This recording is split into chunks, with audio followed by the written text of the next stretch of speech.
It's almost 7 a.m. and we're about to arrive at today's station church of San Giovanni and Paolo.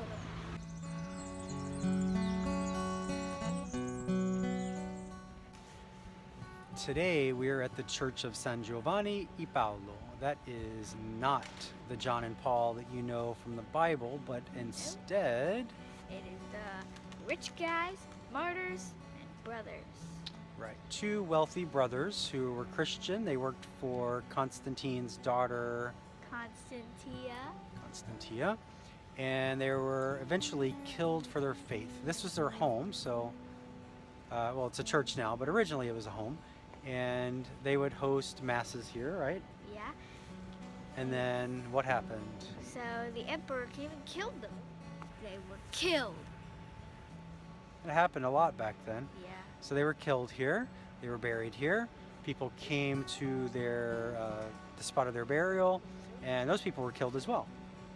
It's a lot of dead people. A lot of dead people. A lot of dead people in this church. But it is a gorgeous church. It's one of my favorites in all of Rome. Absolutely beautiful.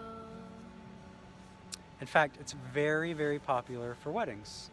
And today when we arrived, there are tons of pigeons out here eating rice and bread and whatever it is that pigeons eat after weddings.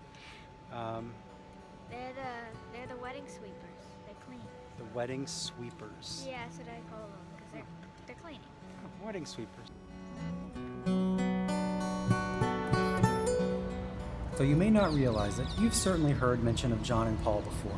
They're in the Roman canon, which we hear during Mass, when the priest says, "We honor Linus, Cletus, Clement, Sixtus, Cornelius, Cyprian, Lawrence, Chrysogonus, John and Paul, Cosmas and Damian, and all the saints."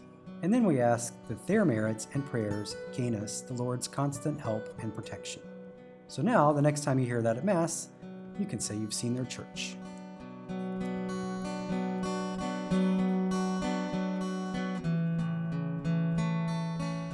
Every cardinal has a church in Rome. It's known as their titular church. It's kind of like their home base. This church had 3 cardinals who went on to become pope, most notable being Pius XII.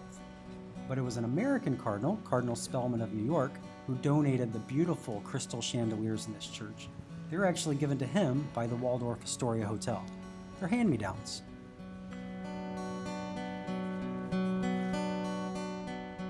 This tomb has the remains of 11 martyrs from the 2nd century. They were killed when they refused to hand over one of the letters of St. Paul. Imagine if we had lost that.